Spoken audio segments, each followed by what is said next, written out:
Hey everybody, welcome to the live stream. I'm super stoked. I almost didn't notice that it was 7. Jem popped her head in and said, hey, have you started already? And I was like, what are you talking about? What do you mean started? And then I checked and it was like 7:01. So better late than never. Here I am. We're gonna get rocking and rolling. We've got a great evening ahead of us. We're gonna chat about who's all out there. I see there's 5 of you. Hello. We're going to chat about my journey to the heart of Chinese tea. Clearly, as you can, let me just show you that.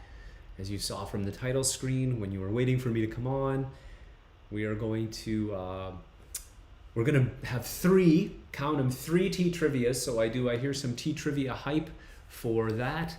I'm super hyped. They're mini trivias, but hey, Dr. Dave, welcome back. Good to hear from you again. It's been a while. We're going to do 3 tea trivias just to kind of loosen up and have fun. As always, the tea trivia is not a knowledge test to see who knows the most or anything like that. It's just to have fun, chill out, have some fun, some laughs. Sometimes I make the answers funny. Brandon, hello. Cindy, hello. And so 3 tea trivias, not 1 this time. Break it up a little bit. We're going to do 3 teas. And actually, yes, triple, like Cindy says, triple tea trivia time. Oh my goodness, it's going to be wicked. So let's have a look at the, okay guys, I'm going to start by saying, as you can see, this image on your screen is not as beautiful as it usually is because it's missing the most beautiful part of our usual lives, and that is my beautiful partner, Zhen. She is still here, she's still running around the house, but tonight it's just going to be all about me, so consequently I'm running the whole thing. So it's probably going to be semi-chaotic a little bit while I try to juggle all this stuff. So just bear with me, everything will be fine. We're going to dive into, we're going to have a look at the teas we're brewing tonight, or the teas I'm brewing tonight. Let me know what you're drinking, what you're sipping, or what you're going to be sipping. I'm going to be starting with this bad boy right here. See if the camera can grab onto it. Let me just shake it around a bit and, oh, there we go, there we go. This is one of my favorites. I call it Croissant in a Cup by Xilan.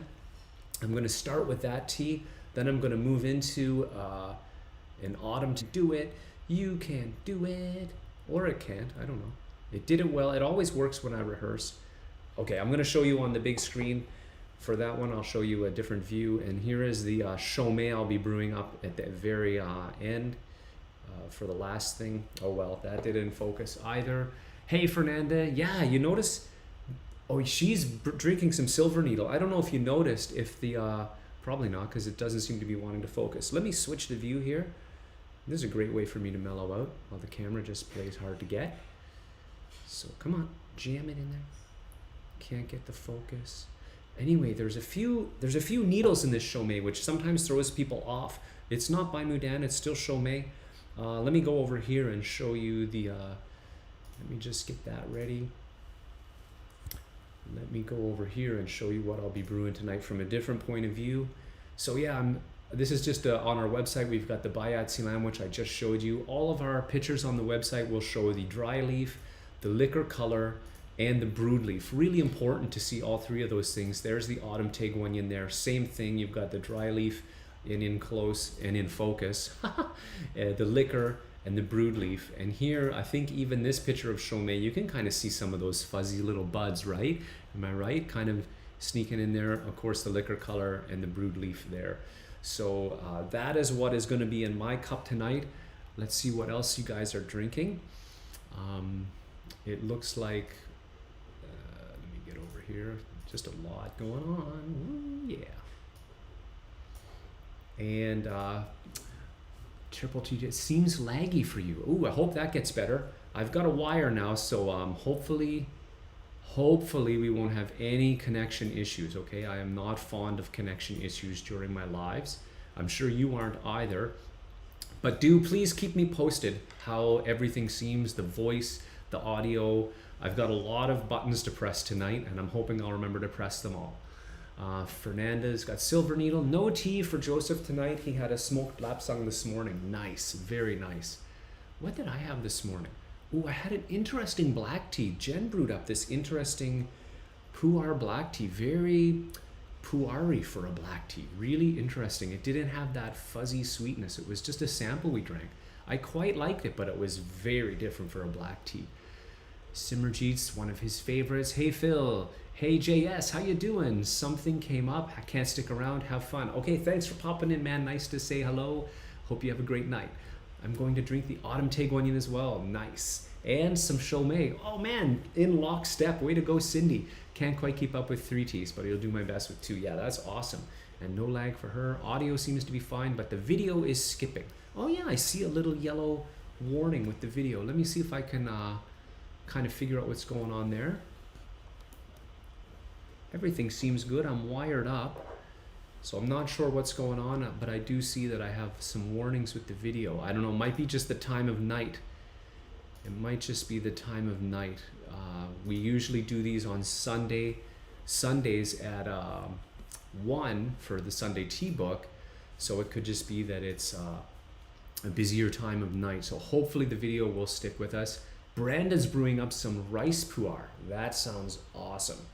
All right, so on that note, I'm gonna get my kettle filled up with some water and say to everybody, welcome back to the channel. For those of you that are new, which I see lots of folks who are not, but for those of you who are new, what we do here is we have a channel all about Chinese tea and tea culture. We cover travel logs, we do live sessions, Sunday tea book if you've seen that. Just anything to do with Chinese tea and its culture is what this channel is all about. If at any point during the video you think this content is awesome and useful to you, please reach down below the screen and give us a thumbs up. It really helps the channel grow, so I would appreciate that. I'll remind you a couple times because it's kind of what I guess people on YouTube do. The video is freezing a bit. Yeah, I see that too. I can see that it's yellow here, but hopefully the audio is smooth. And I don't know what else to do about it. I'm all wired up correctly. I've rebooted my machine and everything before getting started, so hopefully the situation will get better as we go throughout the night.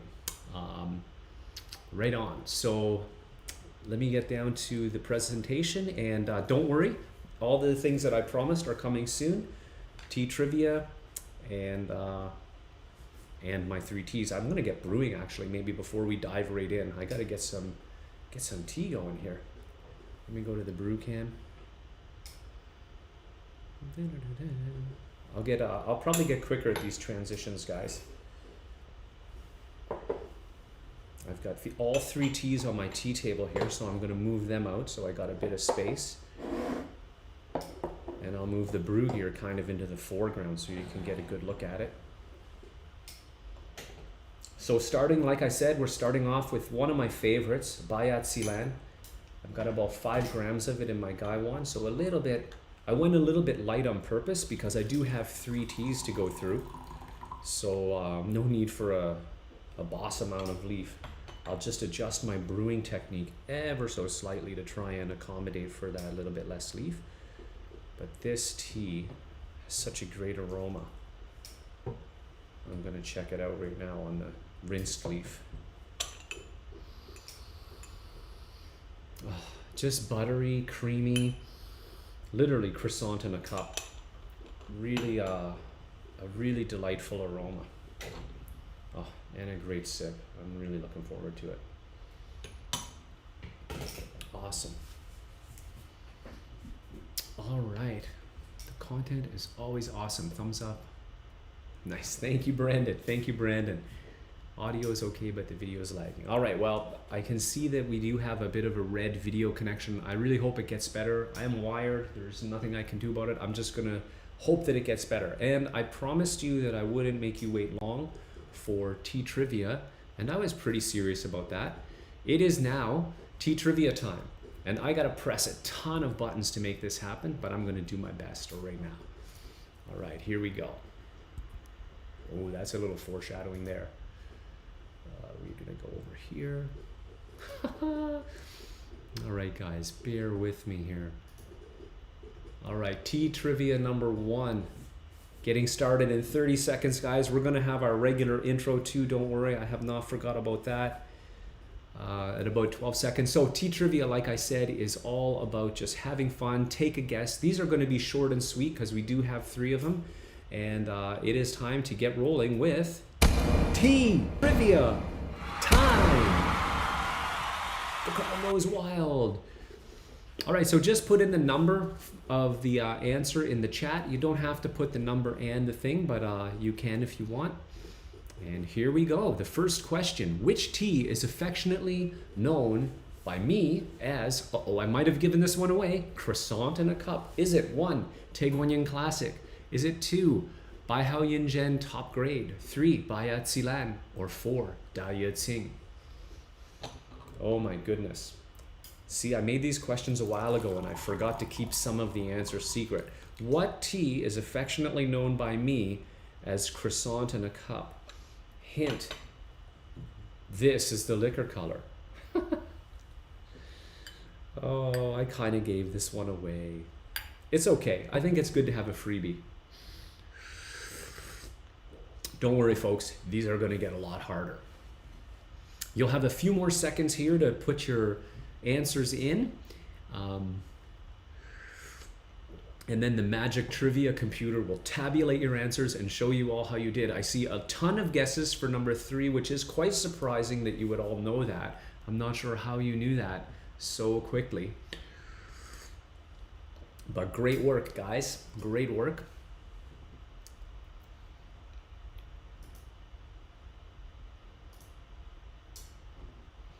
And the answer is indeed 3. Nobody gets the wrong answer. Everybody got it 100% correct.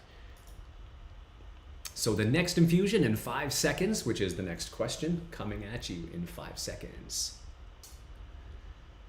Hopefully I didn't give the answer to this one away. How many time zones does China have?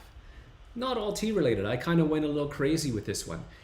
How many time zones does China have? Is it 1, 5, 2, 4, 3, 1, 4, 2? How many time zones does China have? Some of you may be asking me, is this official or is this geographic? This is official time zones. Just knock us off guard with this one. We're on to you. Yes, it's all about keeping the balance a little bit off, right? It's all about, it's about gung fu, right? So to become gung fu, you got to have some challenge. Right, so how many time zones does China have? A few seconds left to enter your answers here. Oh boy, the aroma of this tea is just to die for. So we've got some answers rolling in, some guessing 4, some guessing 1.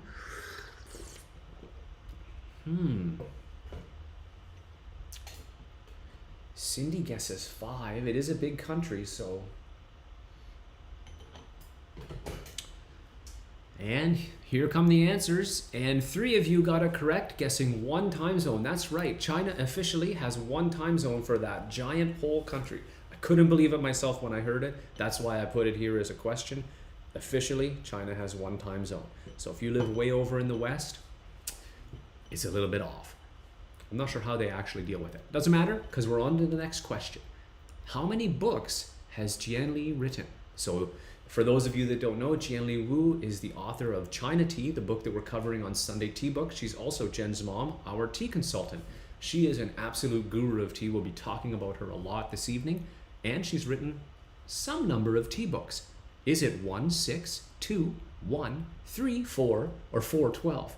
If that didn't confuse you, nothing will. So Joseph and Fernanda have clocked in with guess number 1, which is 6.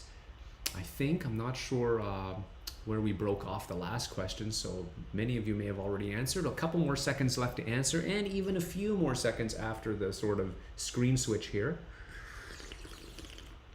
If you sneak it in quick, you'll get it under the wire here. How many books has Jianli written? You know it's at least 1, right? Because we're doing it. China Tea.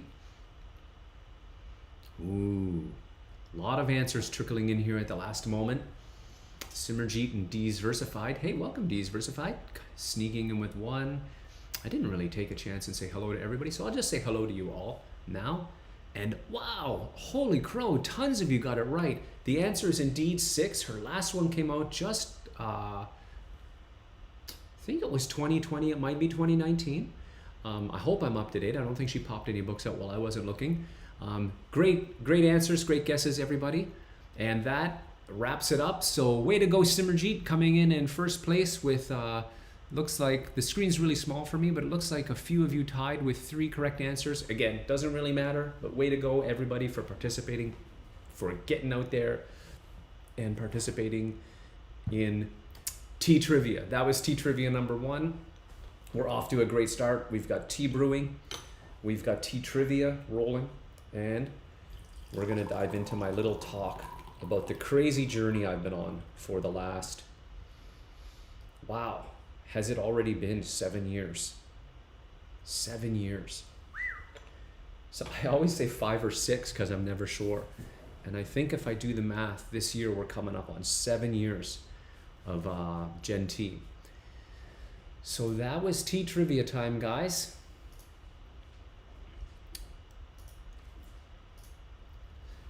So my introduction to tea was when I was maybe 7 years old, and I was kind of an unknowing victim of some phrase I love that Cindy shared with me called PTT. Oh, it's supposed to be D. PTTD. Post-traumatic tea bag syndrome. Maybe PTTS can work. I was thinking syndrome when I wrote it, but PTTD, post-traumatic tea bag disorder, whichever you like. Brandon followed along with the most popular answer for the number of books.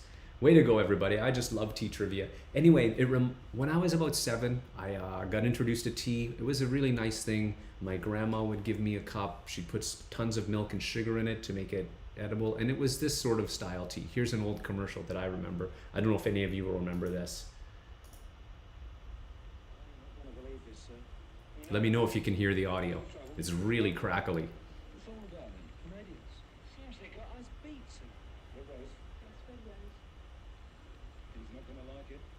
Right, who remembers the Red Rose?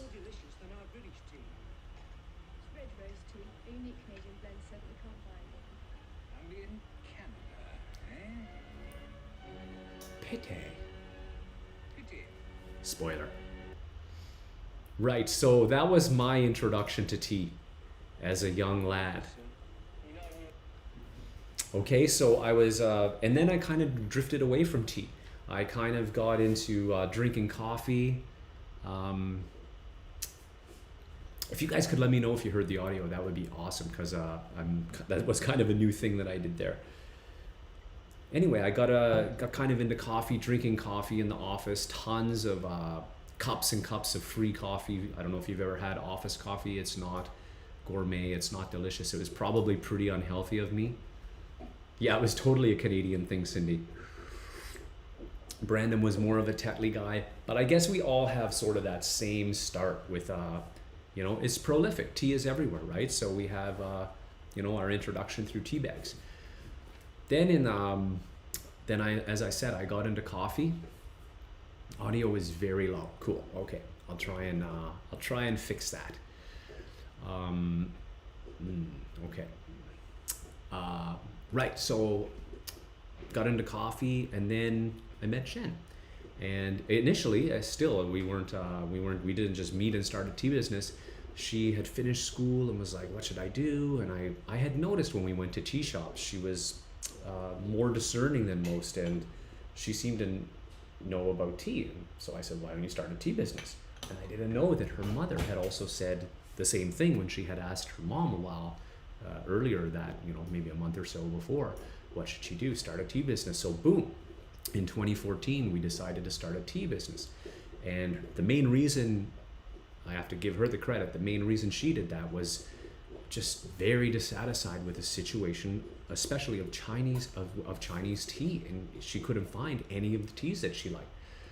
And I thought, okay, I'm going to be the tech guy. I'll take care of the website and do this and that. But then I found out, she said, actually, you're going to write the descriptions. She had already checked a bunch of tea websites, and she couldn't make any sense out of how tasting notes worked. Not so much the language, but the culture of the tea notes was so different than what she was used to.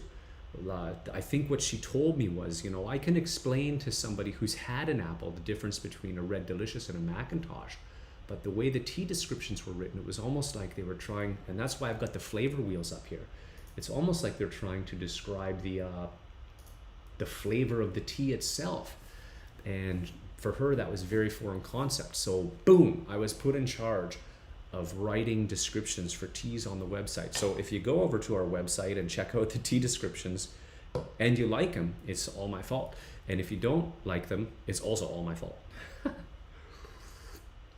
So I jumped into these, so I grabbed these tasting wheels. I just kind of started looking at, how am I going to do this? Because I had no background with tea.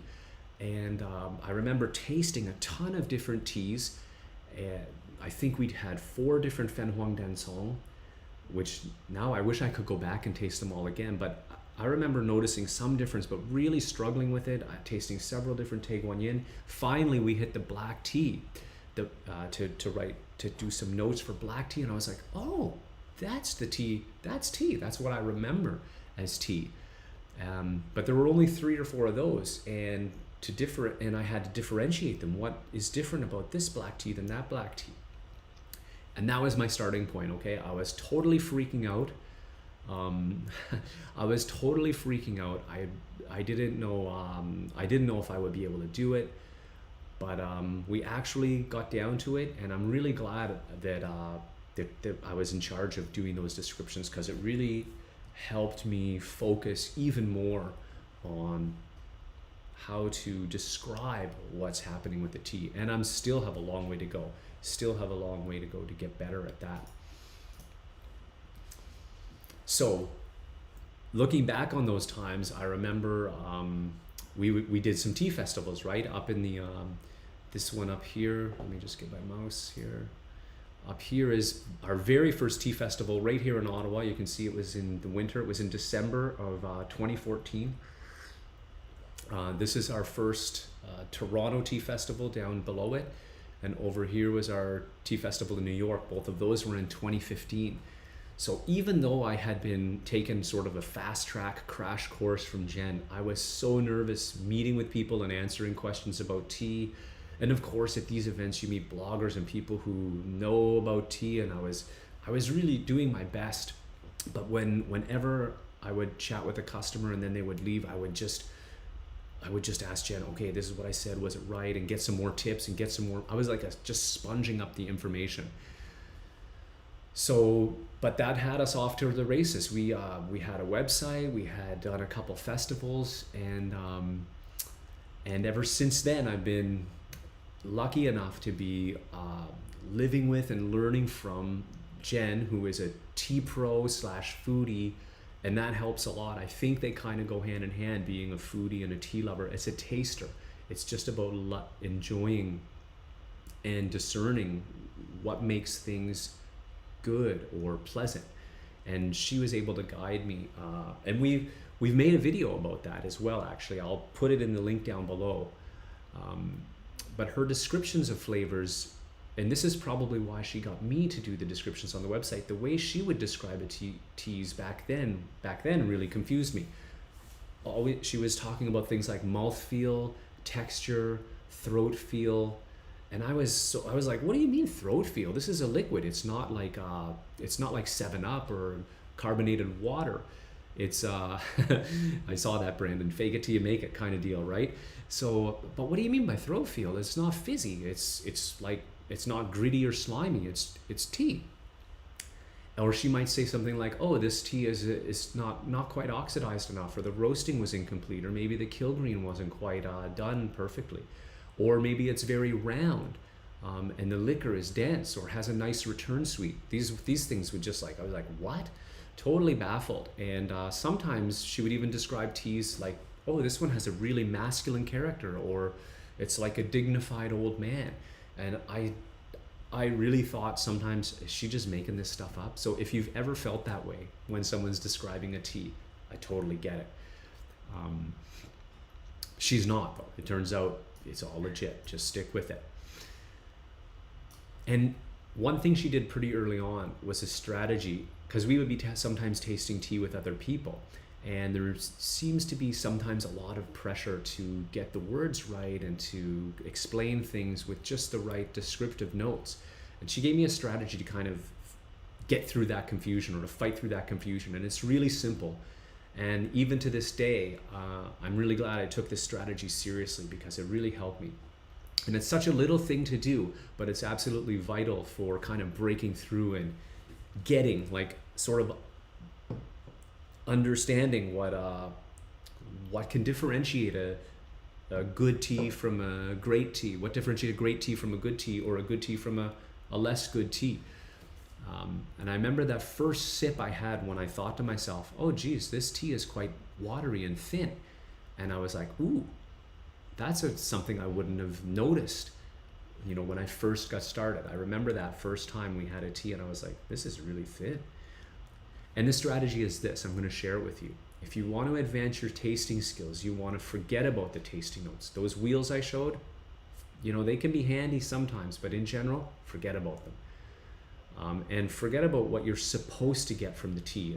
If you think there's supposed to be like date or black currant or some magic flavor note, forget about all of that. Just drink tea every day and pay attention to the tea. You can feel free to take notes if you're hardcore, but you don't need to don't feel obliged.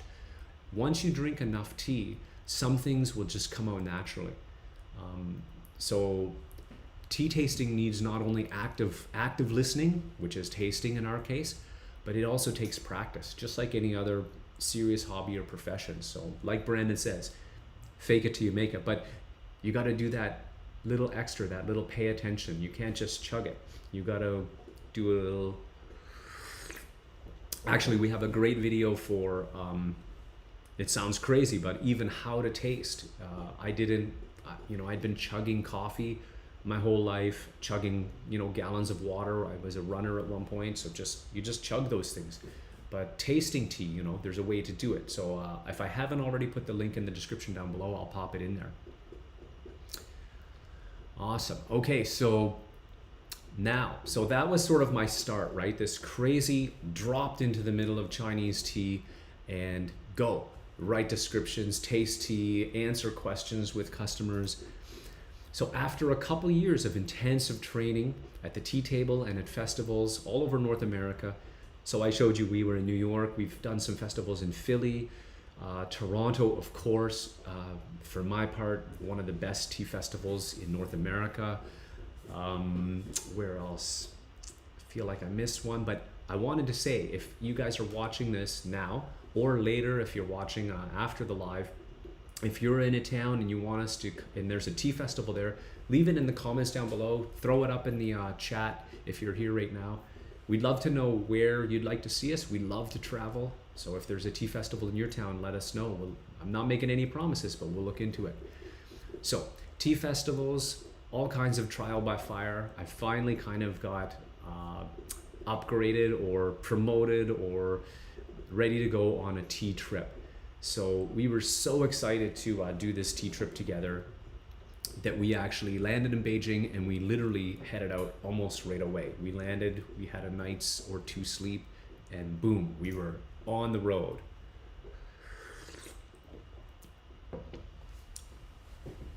So one of my first tea trip lessons was on the mountain on an absolutely gorgeous day. We, like I said, we hit the road from Beijing almost right away, boogie on down to Sichuan, Mengding Mountain in Sichuan province, Mengding Shan. And so we're on the mountain, and I'm wandering around with Jianli, and she's just eating tea buds. We would wander around, and she would grab a tea bud, and she would literally eat it, chew it up, and some were sweet, and I would just do whatever she did, I would do. So I would grab one and it would be sweet. Another area of the garden, it might be super bitter.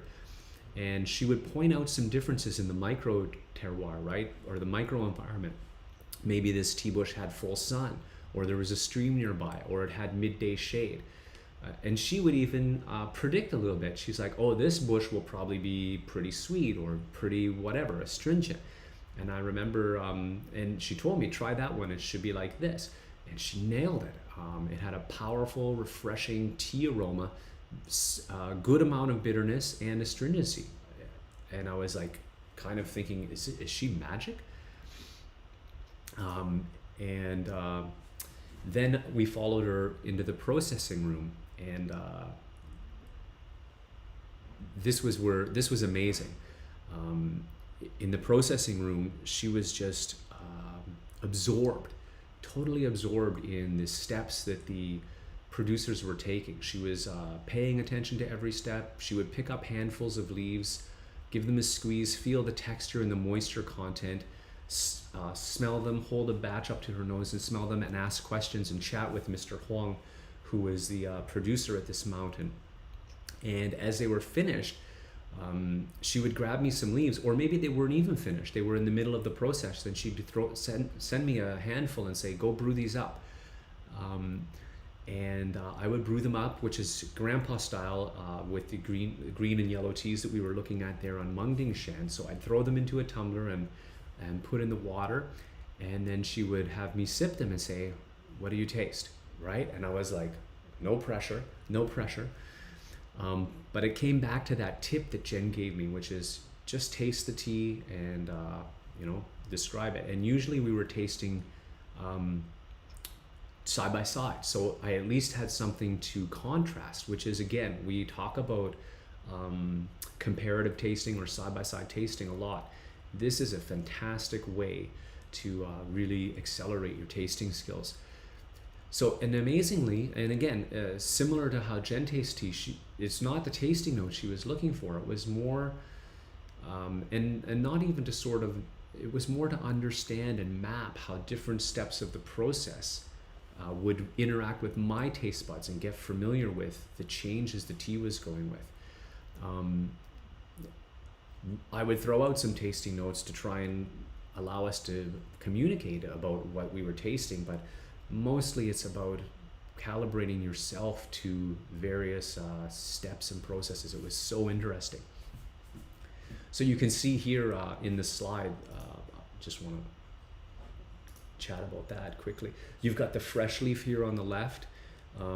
This is Mengding Huangya, partially processed in the center, and then getting wrapped up just, I think, after one of the yellowing phases here. That was a fascinating process to witness, the making Mengding Huangya. So the deep dive that she did into processing was not just to make sure that we're getting good tea for Zhen tea, but it's also because the producers who are here, you can see Mr. Huang is right here. Whoa, my mouse got giant. And they look a little bit, they might look a little bit down in this picture, and they're having a pretty, let me just make myself disappear for a second. You can see the caption there, straight talk with Mr. Huang, senior and junior. So senior here, junior here, because probably if you're like me, it's hard to tell. Senior's looking pretty spry, right? He is looking pretty sharp and young. So she's chatting with them because they told her a story about how buyers will visit them. They see the terroir and the pinnacle location, and they straight up ask them, why can't you make a pinnacle tea? And that's hard to hear from a potential buyer. And that is what attracts us to tea makers, is not just that they have the pinnacle location, but more importantly, they have the desire to make a great tea, to appreciate that there's maybe something they could do better, and work with someone like Jianli, who is, her experience from all over China with all different tea types.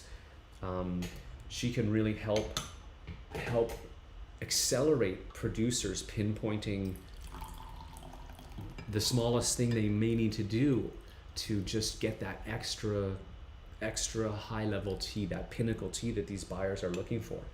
And it's a win-win, because for them it's the better tea they make, the better price they'll fetch, and of course for us, the better tea we get.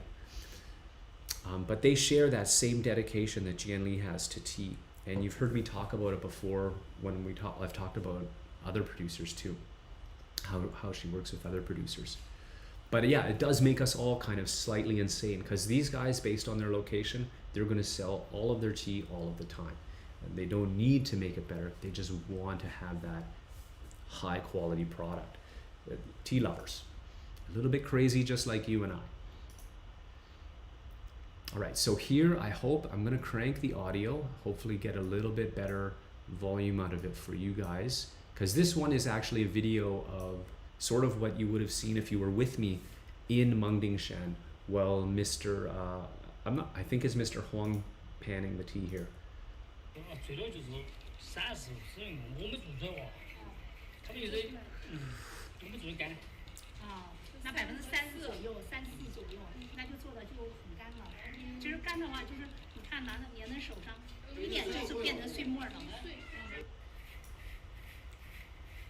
He's doing some shaping. You see he's bare-handed there. That pan is hot.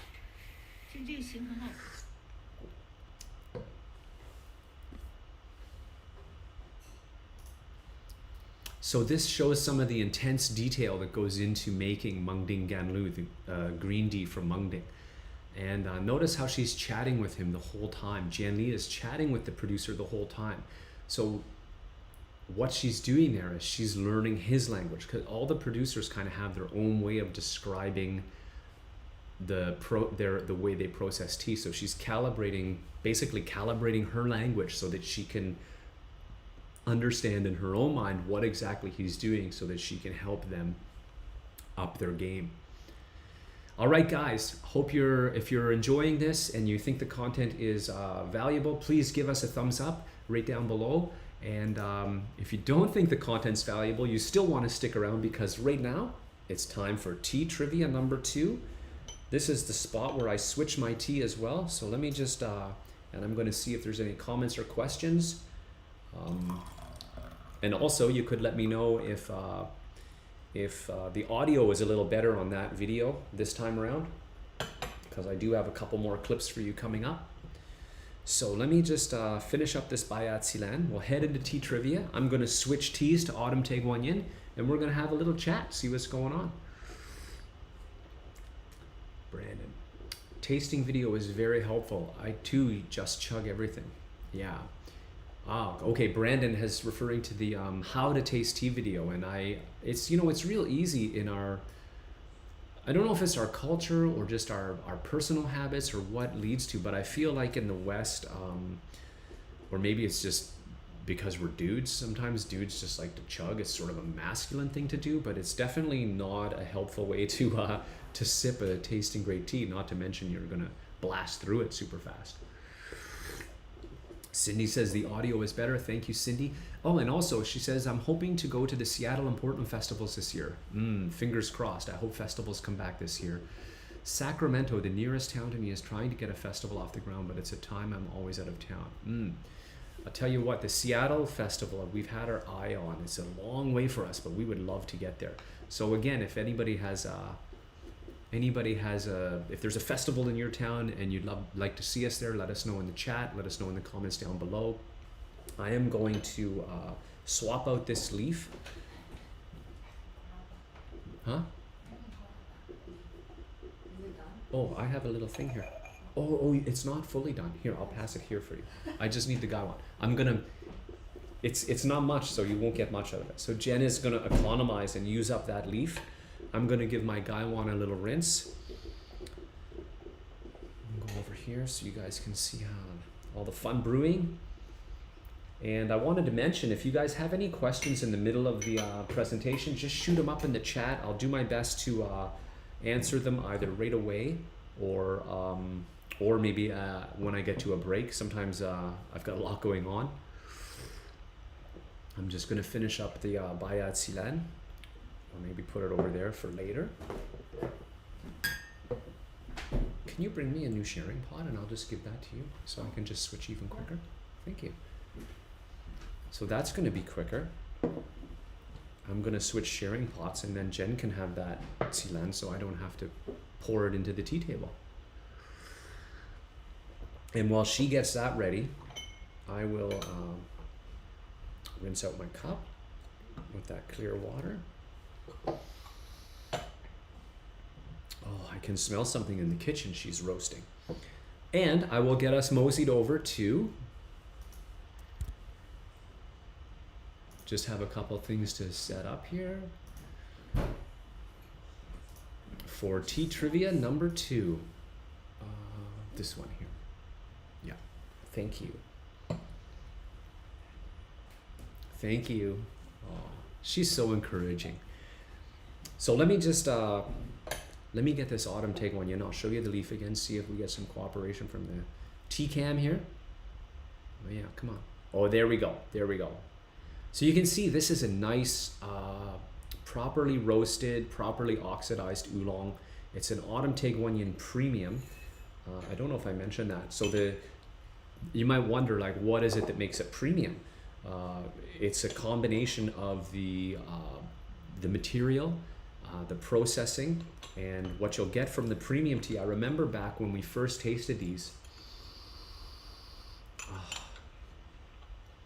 One thing I notice about sort of higher end or higher level teas is the dry leaf aroma is always more reserved. It's not booming out. I'm getting some nice roastiness, maybe some hints of malty grains, malty, M-A-L-T, not multi-grains, malty grains, but I'm not getting a really booming aroma yet.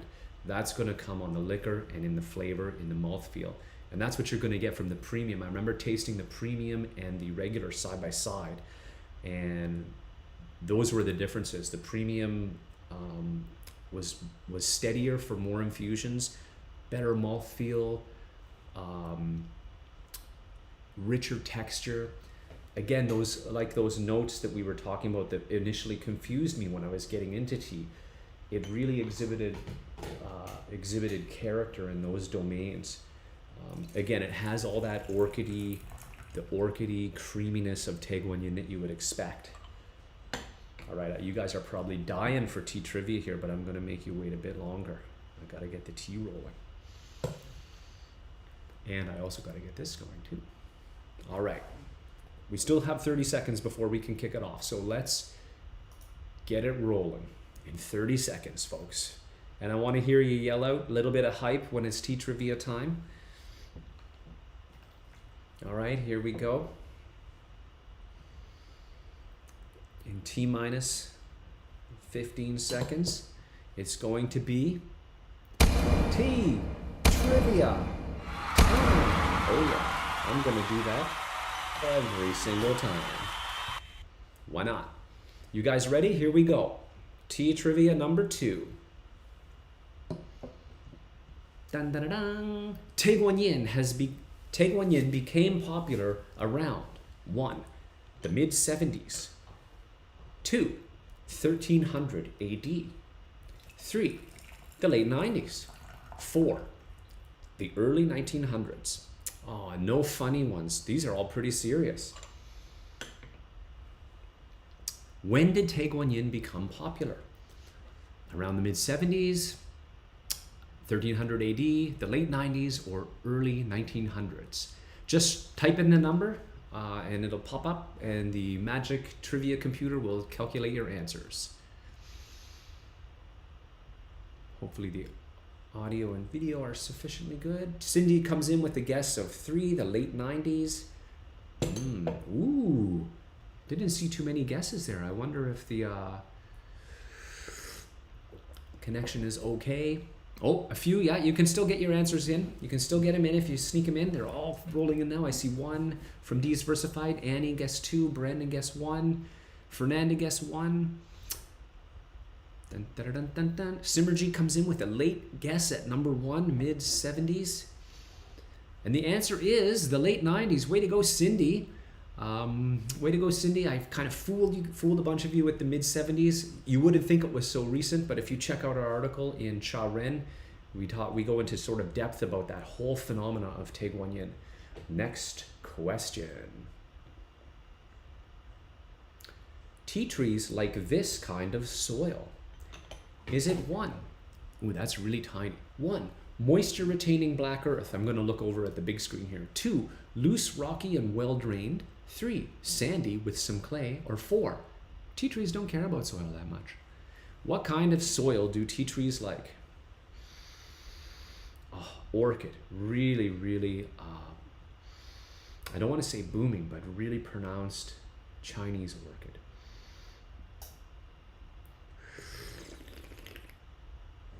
Elegant too, not overly perfumey at all. All right, is it moist? 1, moist retaining black earth.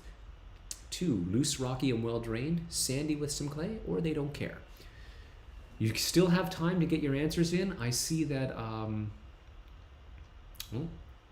here come the answers. Cindy comes in with 2, loose, rocky, and well drained. D is Versified, guesses that they don't care that much. Fernandez says 2. As well, Annie guesses 1, moisture retaining black earth. Good guess. Lots of plants love that. Brandon goes with 2. Simmergy goes with 4. Nice spread. And the correct answer is loose, rocky, and well drained. If you saw the soil that tea trees love, you would think, oh wow, that doesn't look like very good soil at all. It looks really pretty bad actually, like a grayish orange and full of rocks. I think we've got some pictures that might show that coming up.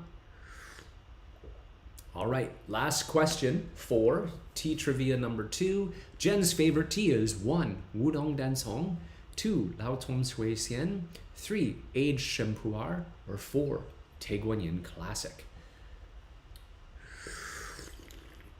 I'm going to try doing a bit of brewing to get myself ready for the next section while you guys submit your answers. What is Jen's favorite tea? I think this is something we talk about often enough. So some of these questions are just goofy and fun, right? I hope that's okay. Some of them are educational, but they're all pretty fun. Ooh, I'm completely out of my little postage stamp.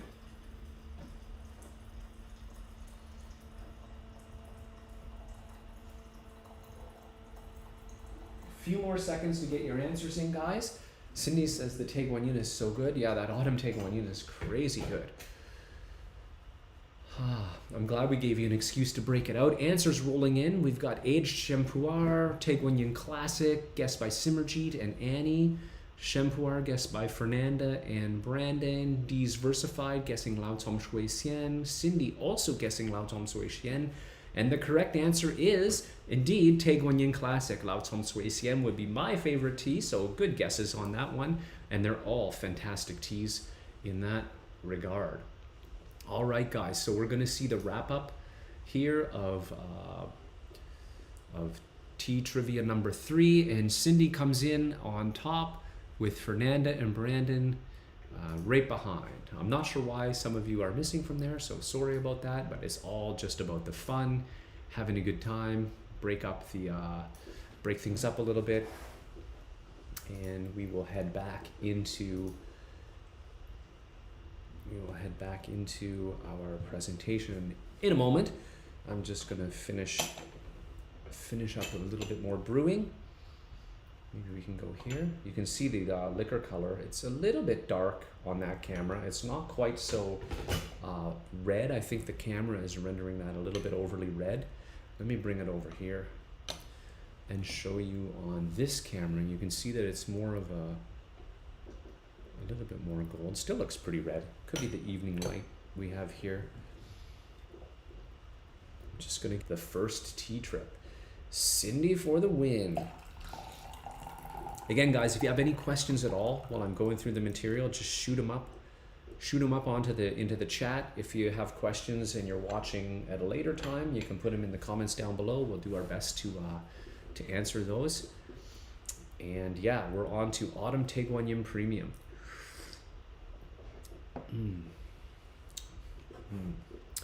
Autumn Taeguanyin Premium, really, really rich mouthfeel. And I got to get a little bit lubricated because I'm going back into non-stop talk mode, which is pretty much my live mode, even when Jen is here, as she has pointed out. All right, guys, that was tea trivia number 2. And that was what we saw just before tea trivia number 2. So this first tea trip that I had been on, where we started in Sichuan and met with Mr. Huang at Mengding Shan, and we saw Mengding Huangya and Mengding Newbie made, was awesome. And I'm really glad I made it to Yunnan. Our next stop after Sichuan was Yunnan. But despite all that I learned and how amazing it wasn't, let's say it wasn't perfect. I ended up getting sick in sort of towards the end of our visit to Sichuan. I started to contract a fever. So I ended up only making it to Sichuan and Yunnan, and I had to go home early. But for the days I did get out in the field, it was amazing. And I gotta say though, I felt awful because everyone's craving Taeguanyin. That's awesome.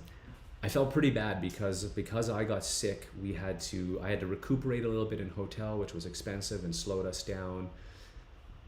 And then after that, we did that in Chengdu, and then we went on to Yunnan. And then my fever came back, and we all realized this is just too slow and, frankly, too expensive to just be getting well in a hotel. So I went back to Beijing and got better. But Zhen and Jianli did get to do some touring after I made it back home. Before that all happened, I got a chance to visit an ancient pu'er garden in Zhenglong, as well as Pasha. And being able to be in the garden, in the village, and tasting the tea that was made like yesterday was something totally awesome. Totally amazing. So I did want to say though, if you are planning to go on a tea trip to China, one of the tips I would give you is do a little, kind of get your body ready as best you can. I was really overconfident with my ability to adapt. So after we arrived, as I kind of foreshadowed in the earlier slides, we headed out, we hit the ground running. We spent maybe 1 or 2 days in Beijing to kind of get into the time zone, and we headed out.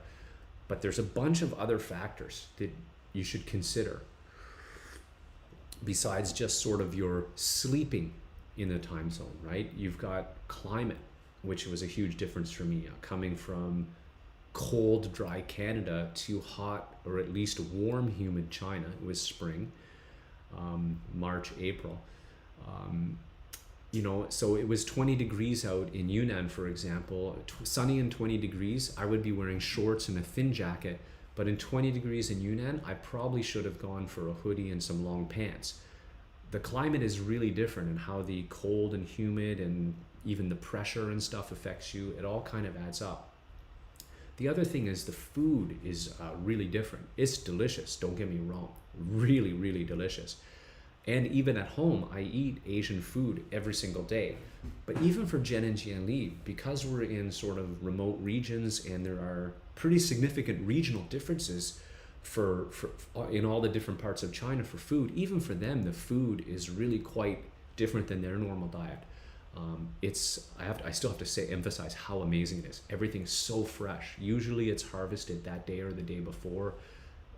fresh, delicious, really wonderful. The families make the food for us. The tea producers generally have a kitchen, or you'll see the kitchen here in Yunnan where we would just sit around the fire and we would eat.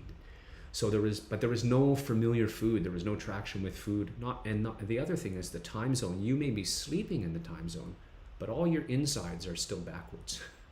And what I mean is your digestive system, it can't adapt in 1 or 2 days too. So there's all these little stresses on your body. So give yourself some time, take it easy, give yourself some time to adapt, plan some breaks so you're never overly tired or overwhelmed. That's my little trip advice. One of the things that really shocked me too when I first got into tea and learned about ancient pu'er trees was you can see I'm standing beside a tree here, and a tree like that in Canada is going to be maybe 20-ish years old. That tree is centuries old, hundreds of years old. That's a tea tree, and I didn't get that. So here's where I'm explaining that. Check it out. So we've been talking about ancient trees and old trees and tens and hundreds of year old trees. This is a really old tree right here beside me, and I wanted to explain one of the things that was confusing for me at first when we talked about old trees, and I saw pictures of these quote unquote ancient trees, and this is an ancient tree, hundreds of years old. I'm used to trees that are giant when they're hundreds of years old. Like a family can't get their arms all linked around it. But there's trees in Asia like ying, xing, and tea, which grow very, very slowly. The trunk doesn't grow in diameter as aggressively as the trees that we're used to. So I just wanted to explain that. If you were wondering how this tree can be hundreds, maybe thousands of years old, that's how.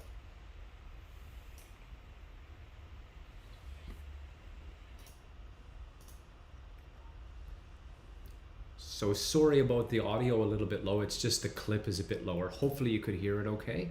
But basically I was just sort of astonished at how small the trunk could be on such an old tree.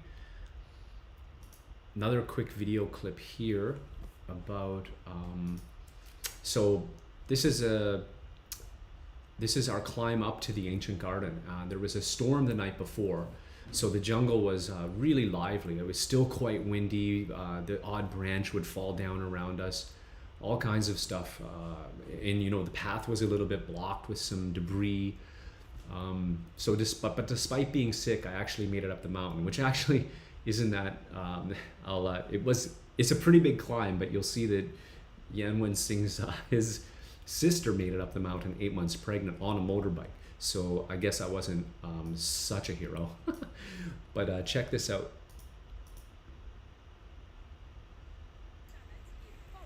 We're finally here. This is their tea garden.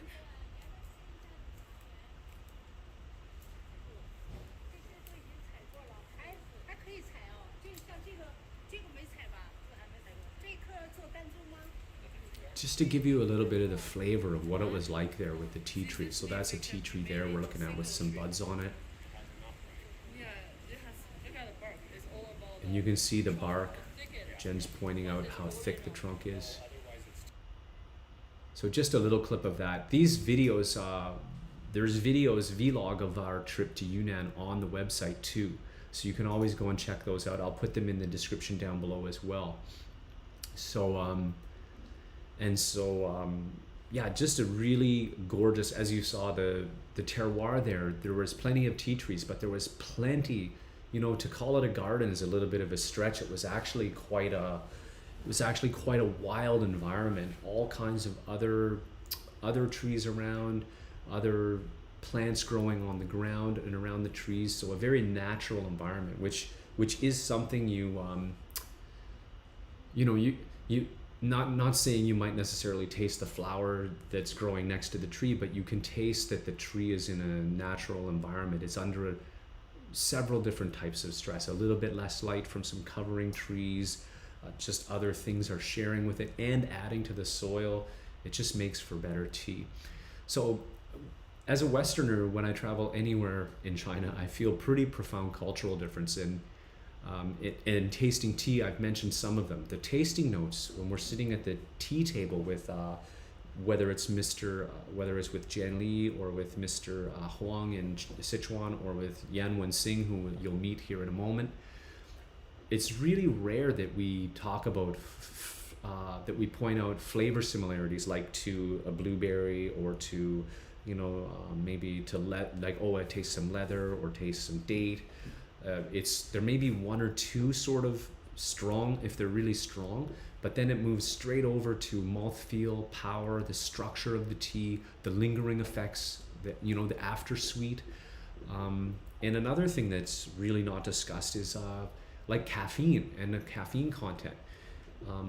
These folks drink tea all the time, and the way that they look at it, rather than to know how much caffeine is in the tea, is if they're sensitive to caffeine, they would just adjust their individual intake so it works. They know, after this time I won't have this kind of tea or whatever. Oh, and another interesting cultural difference was the bus stations, especially in this rural area where we were. In these outer-lying villages, we got to the bus station and we kind of had to look around for, we're going to this village, we're going to Zhenglong, and they're like, oh, you got to talk to that guy, and you go and find that guy, and he says, oh, sure, we just wait till the bus is more full. There's not necessarily a scheduled bus on a certain time that will take you there. You may have to just wait until a couple other people show up, and away you'll go. And I think for this particular trip, it ended up that we were indeed the only people in the bus. But the other cool thing is the bus driver, he kind of gave us a personal tour.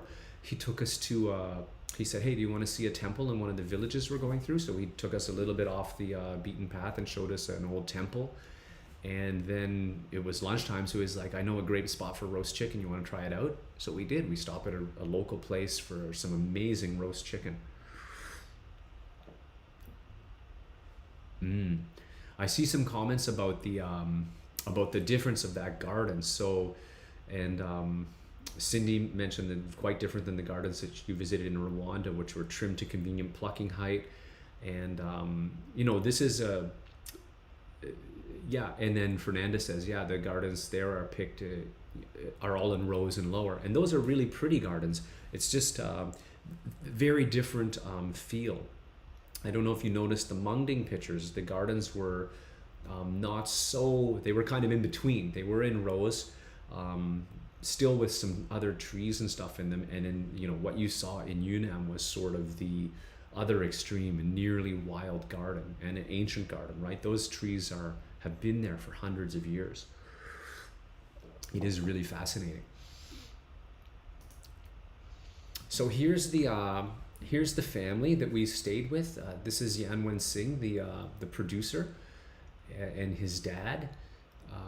They're gathered here around, this is their kitchen. They're gathered around their fire pit, and they had quite a huge place. You can see this is a big room that we're in around the fire pit. So the kitchen / dining room was one of their rooms, and then the other room was a living room, had a big screen TV and a sofa, similar look, but it really culturally, again, talking about culture, so different. Yan is wearing flip-flops in this picture, but when we climbed the mountain, I believe he went up barefoot. They live really close to nature and is out of choice. And so you see Yan Wenxing and his dad here. That's his sister is here. She's the one who drove up the mountain on a motorbike, 8 months pregnant earlier that day. And you see his uncle with his little dude in there, and that's his little niece. So really was lovely to stay with them that night. If you check out the video, and again I'll link it, our vlog here, we had a windstorm overnight, and we thought maybe like it's so loud, I think the roof was shaking or something was shaking and made it very loud. It might have been one of the animal pens outside. And we didn't know if were we gonna blow away? So we asked in the morning, was that a pretty bad windstorm? And they were like, no, that's pretty much normal. So we were, again, just all these differences. No, so Cindy asks, did we stay with that family because they made their living renting out rooms? No, They make our our supreme our Zhenglong Shen Pu'er. We had it in this year was 2018, sold out. We have a 2019. We have the 2019 version. It's an absolutely amazing Shen Pu'er, Danju Gushu. So I think we're going to get into that. But we stay with the tea producers in all cases so far. So we stayed with them. And in Mengding, we stayed at the bottom of the hill. We didn't stay in the producer's home. And okay, we don't always stay in their home. Sometimes we stay in the factory because the factories have rooms. But yeah, these were the actual. This is the tea producer, Yan and his dad. Great question. So here's a really interesting process and another sort of difference. When we were, this lady here is sifting, and I got a chance to help her. We all kind of helped her out, and basically you just go through the Shen Pu'er. I guess we could call it Mao Cha, but it's finished. You go through the Shen Pu'er and you take out the leaves that don't meet the quality level, and these leaves are usually just old leaves that couldn't be processed. They were a little bit too, by old I mean like further down the branch, maybe last year's leaf, or just too mature to get processed. So they're just sort of brown and they don't look good, and they're known as Huang Pian. Yeah, and if you brew it, it's a pretty sweet flavor. It's not a bad flavor, but it's pretty empty. There's no substance, there's no thickness, and it's often used as animal feed, so they don't throw it out. That what you see over here is the Huang. Oh, I'm in the way. Hang on, let me move.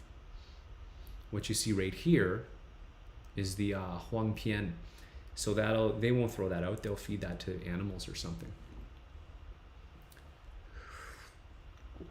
So pretty good trip here. I was feeling pretty good up until this point, but in the end, my fever returned when we went to Pa Sha. So he decided to pack me up and send me home. And we all packed up and went back to Beijing.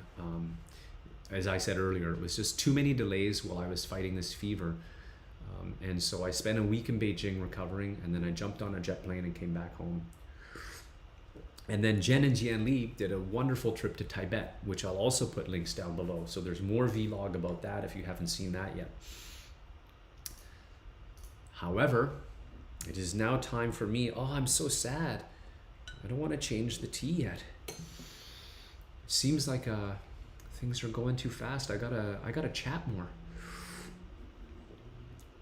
Yeah, so Cindy says I didn't realize the animals were fed tea leaves. Yeah, it's not their main diet, but it is.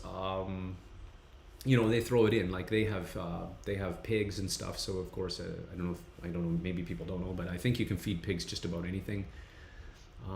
Yes, it was wonderful to stay with the producers. Yes, Tea Trivia 3 is coming up in a few moments. I'm just going to check if there was any other questions. I'm getting rescued again. Enjoy, it's really, really yummy. Okay, I'm happy to change though, because the next tea is again super delicious. White tea coming up, Shomei. But first, I gotta make you guys wait a little bit. Oh, maybe Jen can come back. I think she might be watching, so if I just call her on the screen, she might just zoom back in here. And I can give her this leaf, which is also totally fine. There's lots of life left in that. I don't know if you guys noticed, but I'm considerably sloppier than Jen when I brew. She's very elegant, and I'm a little bit, somewhere between a little bit and a lot sloppy. I don't know. I don't think I'm so bad, but she's just so good. Really hard to keep up. Let me come down here so you can see what's going on. So I'm just going to rinse out. I've got a little bit of Guan yin leaf still left in there. Give my lid a rinse. Give my Guan a rinse.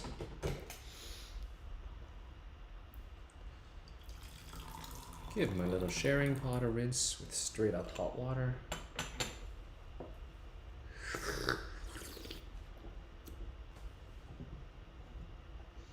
Cindy, I hear you. I don't think my timings were good. Cindy says in the comments or in the chat, I was planning to switch to Chomé with you when, but I'm not ready to give up the Autumn Taekwonyin. And you know what? That tea has great legs. It goes forever.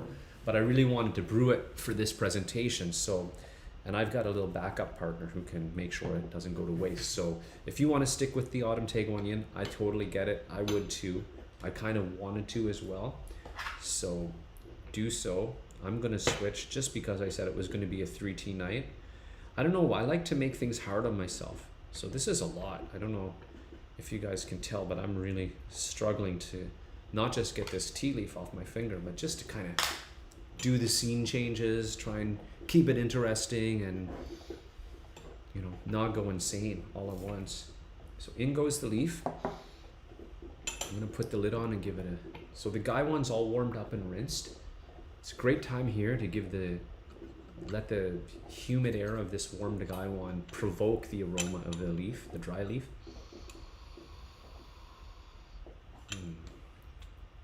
We're going to talk about the white tea producers in the coming slides, and their white tea is try other white tea. It's so, this is subtle, floral, fruity, but it's like teasing me subtle, you know, like it's there, but it's not. It's basically calling for the water. So I'm gonna oblige. I'm not gonna rinse this one. I'm gonna go straight for a steep. Maybe let you. It's a little bit tricky for you guys to see. I'm gonna lift it up. I'm going crazy now. I'm going rogue. You can see the leaf just there, just absorbing the water. Oh, and there's an aroma drifting up right now. Sort of like apricot.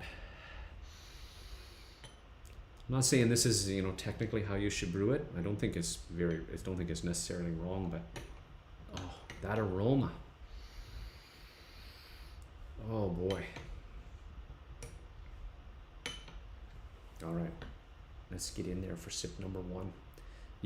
Are you guys dying for tea trivia? Number 3. We're gonna head over there soon.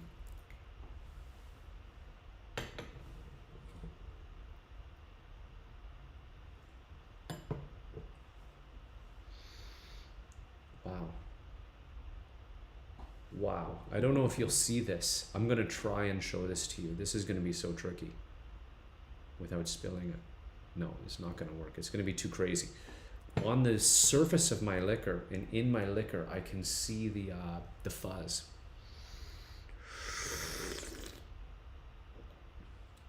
I thought that's what I did. I think I left a little bit of water in the bottom. Oops. I'm gonna do another brew. It's a little bit watery. It's still good though. What to do? All right, what to do? Tea trivia time. Let's rock and roll.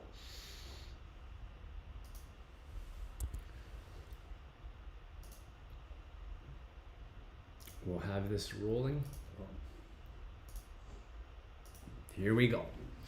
All right, guys, we got our 30-second countdown. It's our third tea trivia. All right, so if you just joined or rejoined, tea trivia is just where we have fun. Take a guess. No need to go crazy. If you're enjoying the content while you wait for tea trivia to start, you can hit that thumbs up. And but for now, it is tea trivia time. Oh yeah. Nice. And here we go, guys. Question number 1 of our final tea trivia round is: the key step in making white tea is 1. Kilgreen, 2. Shaking, 3. Drying, 4. Plucking. What is the key step in making white tea? We'll do some maintenance. Simmerjeet loves the sound effects. Thank you, Simmerjeet. I do too. Super fun. It's all about having fun and being, you know, it may be amazing tea. It may be, you know, it may be some of the best tea in the world. It is actually in many cases, but it's still okay to have fun and be goofy. All right, that's what I say. Cindy has taken a shot at number 3, drying. Simmerjeet agrees. Fernanda goes with 3. You still got a little bit of time, folks. Take a guess. It's all about having fun. I see lots of folks out there. Enter whatever. Take a wild guess. Is it Kilgreen, shaking, drying, or plucking? Annie takes a guess at the Kilgreen.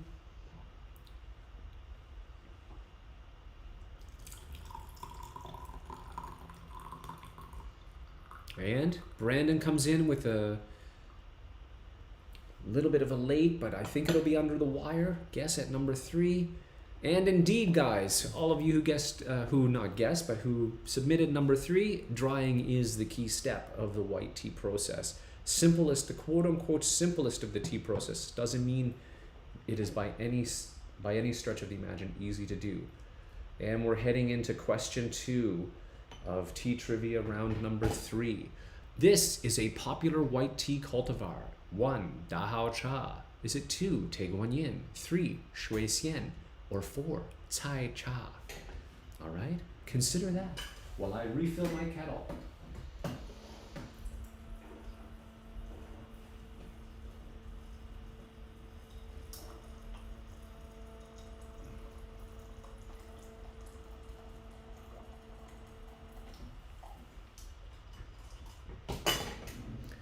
Popular white tea cultivar. Is it Da Hao Cha, Te Guan Yin, Shui Xian, or Tai Cha? Lots of guesses coming in for Tai Cha. I see a couple. I see one for, I'm not sure if I've got those right. I'm not sure where the line was. Keep on going though. Keep on guessing. You got a few more seconds.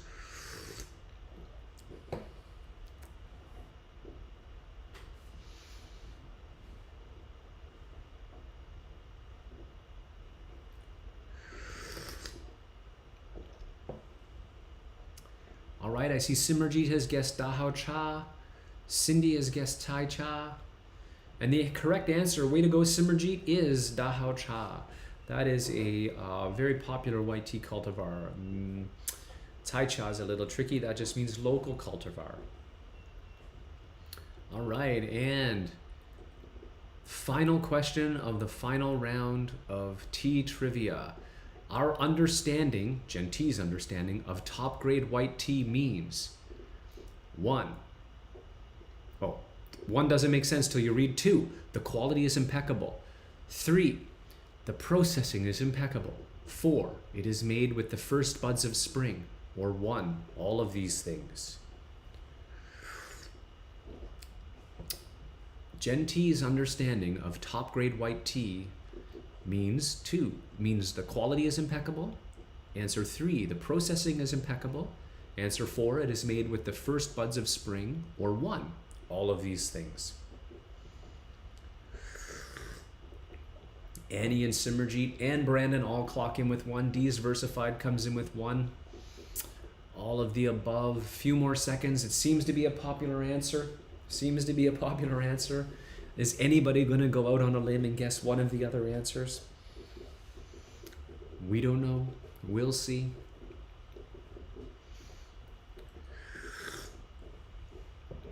Cindy comes in with a 1. Zhen Tea's understanding of top grade white tea. Definition? I guess I should have said definition. And we've got a home run, a full house. Everybody got it right. Way to go, guys. It is all of those. It's impeccable quality, impeccable processing, and is made with the first buds of spring, which means the tea's been hibernating or kind of taking care of itself all winter, and only those first buds count. So here's the roundup. Way to go Simmerjeet, Cindy, and Fernanda on the leaderboard, and way to go everybody else for participating. Awesome, awesome, awesome. That is what makes this so darn fun. Makes these lives just delightful. So we'll jump back into the last part of our presentation now, where we head out on tea trip number 2. So we talked a little bit about tea trip number 1, where where it was an amazing, my first experience in the field, overwhelming in the sense of how much I was learning, how much I was tasting tea with Jianli and watching her work with producers to just dial in the language and to help them improve. And but I got sick and I had to go home early. So what's going to happen on the second tea trip? Let's find out. Was that dramatic enough? I hope so. I tried hard. I just got to get my little... Oh, that's not what's supposed to happen. Sorry, guys. Hang on a sec. Technical difficulty.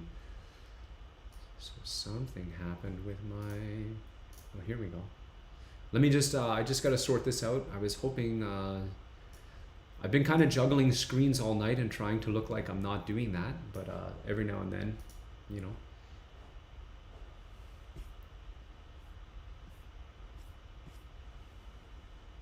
Here we go. Found it. Okay, great.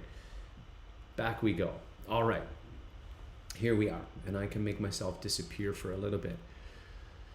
So, Tea Trip 2019, guys. We started out in Guangdong. We went all the way through Fujian. I'm going to just get myself out of the way. I'm going to bring back that slide. Get my little laser pointer warmed up here and show you. So we started in Guangdong around here. You can see my little pointer where we worked with, we went and worked with some Fen Huangdan Song producers, gorgeous mountain there. Then we made our way up to Pinghe, kind of close to the border of Guangdong and Fujian. That was the first tea of the night. Baya Xilan comes from there. Then we had a little break at Xiamen. You can see the little dot, the little island there. And then we went a little further up towards Anxi, which is the second tea I had, Te Guanyin. And finally wound our way up towards Taimu, which is the tea I'm having now from Taimu Shan. I'm having a Shomei. And then went on to Wuyi, where rock tea comes from, and finally ended up in Jingdezhi, where a ton of fantastic porcelain comes from. So this trip was a dream trip. Despite my rocky first trip, Jianli still conceded. She still encouraged me to come back and even asked me, hey, where do you want to go on this trip? And the two, let me bring myself back. The two answers I gave her were, I really want to meet our Te Guanyin producer, which I did, and I really want to meet our white tea producer, which we also did. And it was epic. So here's a shot of the roasting room in Pinghe, and it's a little video clip. Let me just, I'm gonna just check the volume here. Seems to be okay. Let's have a look at this. So this is where I got a deeper understanding of roasting. I got a chance to taste so much Mao Cha, which is the unfinished tea before it's roasted. It's processed to a point, but it's not yet, pardon me, roasted. And we tasted, and then we tasted a ton of roasted teas that had been roasted to see how the roaster worked. And again, just like she had chatted with the producers in Mengding and with the producers in Zhenglang and Pasha, again, every time although we weren't in a processing room or in a field, this time we were around the tea table and we would taste a different roasting, and the roaster would talk about it with her and she would talk about it and taste it.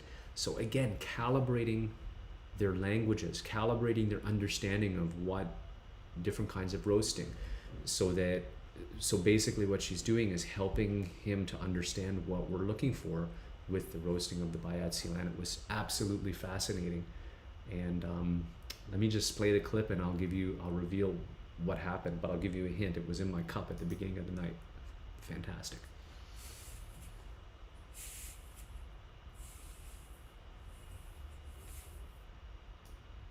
So that's just a short clip to show you. Okay, I think that was just to show you how they do the roasting. It looks really easy. I'm gonna show it again, it was so short, but I tried this too. And if you watch what he's doing, he just spins that and lifts it up, but all the tea from the bottom comes up to the top, and all the tea from the top kind of rolls around and goes down to the bottom. It has to be even, or it's going to get messed up, and it's really hard to do. They let me try, and then they're like, I don't do that anymore. Give me the basket back.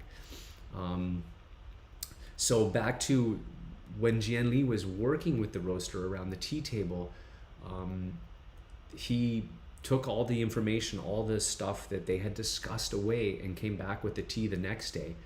And that is what I was drinking. That is the croissant in the cup. So that whole discussion, that whole back and forth, allowed them to share enough information that he could then just nail it. We tried all kinds of different teas that were a little bit lighter roast, a little bit over roast, but after their discussion, they were able to just bring it, knock it out of the park. You can tell it was rainy that day because there's we're wearing raincoats in the picture. So here we are in Taimu Shan. Up at the top of the hill here, or at the top of the ladder, is the producer Shifu, and he went and grabbed the ladder for us so we could go up to see Shutai's her special tea tree at the top of the mountain. It was absolutely amazing. What was more amazing though is that Shifu is Shutai's apprentice. Shutai is I don't know how to say this politely. She's venerable. There we go. That's how you say that politely. She's very venerable, but she's spry. So they told her, hey, don't go up and pluck that tree this year. So we're heading up to see that tree. But guess what? She grabbed that ladder. She went up there. She's well over 80. I don't think people generally know how old she actually is. But she went up and plucked it anyway. So Shifu, it just bops around here all over, but we all climbed up there and checked it out. So again, we talked about roasting in Pinghu with Bai Mudian. Well, there's also a light roasting step with white tea as well, and we got a chance to meet the gentleman who roasts the tea for Shifu. Now Shifu is the producer, but roasting is its own art, similar to in Pinghe. Our producer, Mr. Zhen, is the producer of the tea. He gets the tea through all of its steps, but the roaster is another gentleman who specializes in roasting. Similarly, here in Taimu, Shifu has a roaster who's been doing white tea roasting. And again, because you do oolong roasting doesn't mean you can do white tea roasting. Totally different concept. But he's been doing that for 50 years. So I didn't expect to see roasting either at white tea, because often we see the process summarized as sort of plucked, withered, dried, or plucked and dried. But roasting is part of the traditional process. But there is absolutely zero residue of this roasting on the finished tea. It's all sweetness, floral, and thick mouthfeel, just over the top. So then from Taimu, we were off to Wuyi. So you can see Wuyi is for those of you considering a tea trip, Cindy, right? And whoever else is considering a tea trip, Wuyi National Reserve is a place you gotta go. It's stunning. You can see in the background, this is just a random roadside. We stopped and took some pictures, but just these kind of features are like that giant mountain sort of popping up behind me are very common. Again, on the roasting theme, when we think about rock tea, we really think about roasting dominating the flavor, but it's actually, it shouldn't. There needs to be a floral element, right? This is while we were tasting the Mao Cha here, obviously it was before it was roasty. So and you also don't have those floral hints. So the roasting in the Yan Cha step is really what I learned here about roasting. Is the roasting is to provoke not only that rock tea characteristic, but also to bring out the floral of the tea as well. Those floral notes that are mandatory for a great rock tea.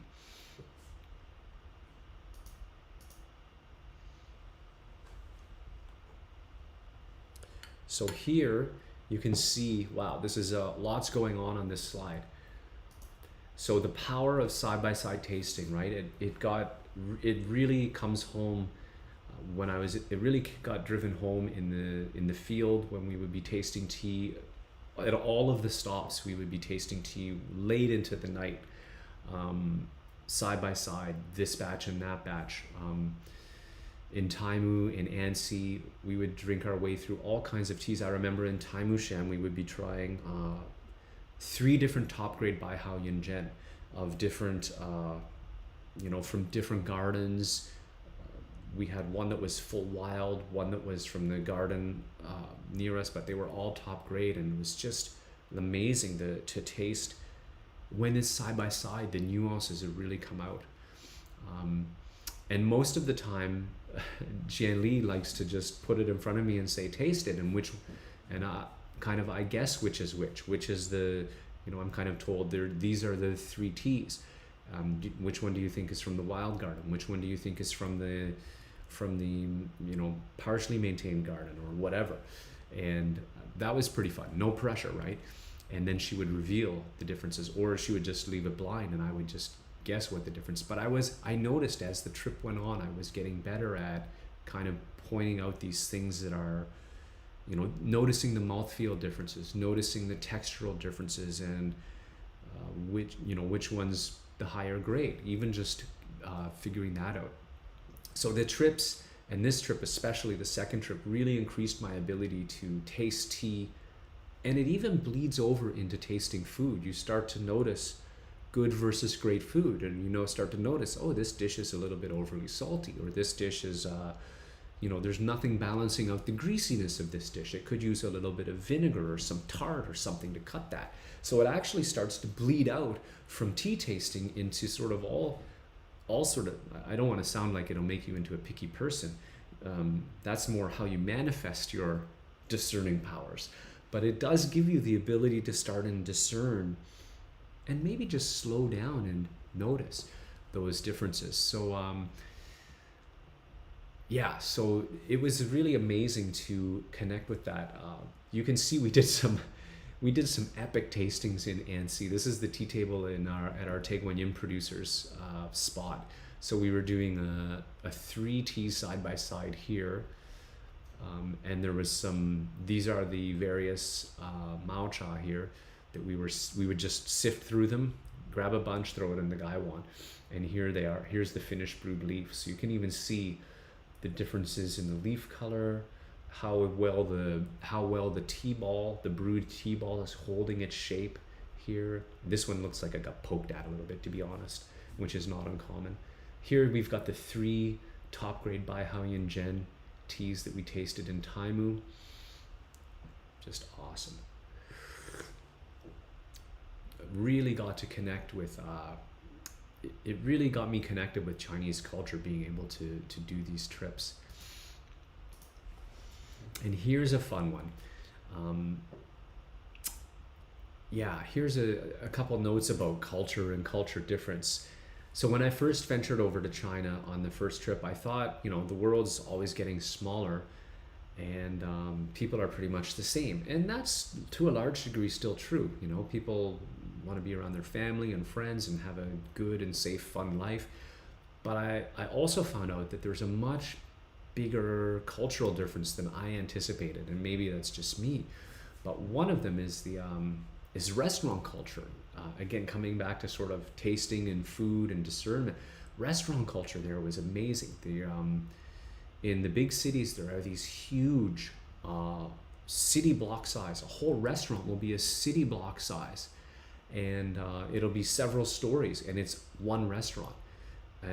But on the other hand, there's also tons of street food vendors who are, you can just go and grab like the one thing they make. Maybe it's youjiao, or maybe it's a little something wrapped up in an egg or whatever, and it's just delicious.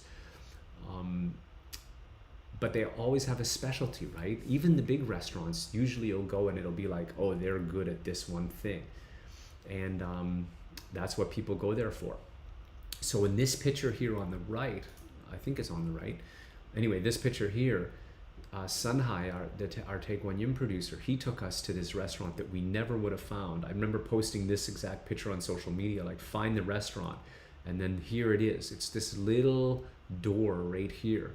You pop in there, and we would have never found this. It's a little ma and pa place. They've only got 2 tables way in at the back, and we just ate with them, and it was so amazing, the food. And another thing that's different is dog culture is so different in China. People have pet dogs and they love their dogs and all that stuff, but they don't walk their dogs on leashes. And this is interesting on, I probably shouldn't have mentioned this, but you don't see dog droppings all over the place, interestingly enough, but the dogs just wander around and they don't bug people. They just play with their other dog friends. So this little guy was just napping literally in the middle of the road. This is not just a pedestrian road. And then when a car would come along, they would drive up and stop, and then beep beep, and he'd be like, oh, he'd pop up, go to the side, the car would go by, he'd walk right back to the center, go back to sleep right away. Super hilarious. The dogs just run around. Same thing in the villages in rural Yunnan, full of dogs running around. Not full, but there's lots of dogs running around. They're not interested in people whatsoever. They just want to play with their little dog friends. And then they go home at night, eat some food, go to sleep. So that was... Is it easy to find food that does not contain pork or beef in China? I honestly say, so that's a good question, Cindy. Cindy asks that. I don't know because we don't look for it, but pork might be tricky. Like, I think it's easy to find food that doesn't contain pork or beef for sure. I don't know if you're, and so I would say, yeah, you can find that for sure. But I don't know about vegetarian because they cook with lard. So if you're looking for food without pork or beef, I think so. But if you want to ask Zhen on Discord, she might be able to give you a better answer. But I think you could find it, no problem. Certainly veggies are prolific. There's all kinds of veggie dishes that won't have pork or beef. So here's another cultural thing in Chengdu. Back on my first trip, Chengdu is a city that would be a great city if you want to take my advice and have a little relaxed time between your tea stops. What a great city to go visit. Very chill, relax, laid back vibe. You can go to a park there. You can go to a park in the middle of downtown Chengdu and do gong fu tea for hours. You can even have a street side, have you ever seen anything like this? A street side ear cleaning. I didn't get a chance to do it. When I go back, I'm definitely going to try that. It's a little bit, okay, you probably agree, right? It's a little bit weird. It's not something we see here. You don't go downtown on the street and have somebody give you an ear cleaning, but that's a thing. And I regret that I didn't try it. Next time I'm trying it. It's like a little street spa, right? You just chill out and get a relax. I also got a chance, and there's a vlog about this, but this is another sort of tea culture thing, the gong fu tea. These guys do incredible dances with these, like ninja moves with these teapots, and then shoot it. This is actually pouring right now into the Guan. And driving, also a big cultural difference, but it works. It's just everything's sort of slow and steady.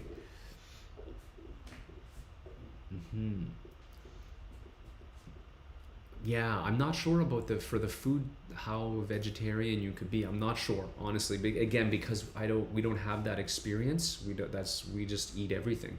But fish for sure, especially in on the map where I showed. If you're going up along the coast of Fujian, I think it won't be too hard to get some really great seafood. I remember in Taimu, Jen. When we went into a restaurant and she ordered the shrimp that were actually in the tank. Super fresh, super delicious, really good. Cindy wants to see the Tea Ninja. Okay, I'll put the link up to that down below as well, okay? It's a really good vlog. We have a vlog when we were in Sichuan, in Chengdu, so you can check that out. And I actually tried, they gave me a little lesson and I actually tried it out. It's super fun. And it's super hard, obviously. And Ben is asking a question. And no, don't worry, Ben. I'll do my best. But thanks. I can ignore if already answered or awkward. Why aren't there more collaborations between tea YouTubers? Seen more in other fandom and interests, but most tea YouTubers seem isolated. Great question, Ben. I will. I'll reach out and see if I can fix that. I don't know. I drink tea with some of my tea friends. I don't know. Are they YouTubers? Alex doesn't YouTube, but anyway. You know what? Leave me some in the chat. Let me know who you'd like to see us collaborate with, and we'll see what we can do. I think it's a great question. I don't know, because the community is absolutely beautiful. Like, we're friends with many of the vendors who we've met at the tea festivals. It's not a very like fierce competitive sort of crowd. We're friendly. We drink tea together. We drink each other's tea and enjoy it. So it's a great question, Ben. Not awkward at all. Leave some suggestions who you'd like to see. I can't make any promises, of course, but I think it's a really nice question and a good one. All right, so takeaways from tonight, guys. What is going to be useful for you as a tea lover, as a tea person? First, the tip that Jen gave me is forget about the tasting notes, forget about the wheel. Just listen to the tea and drink it. Drink it as often as you can with that sort of thoughtful. Doesn't have to be super intense. It doesn't have to be gong fu. It doesn't have to be like taking notes, but just a little time to taste it and see how is this different than, even if it's the exact same tea you had yesterday or maybe a few days ago. How does it taste different today is a great question to ask yourself, because you change over time too, not just the tea. Also, if you're going on a tea trip, plan accordingly, right?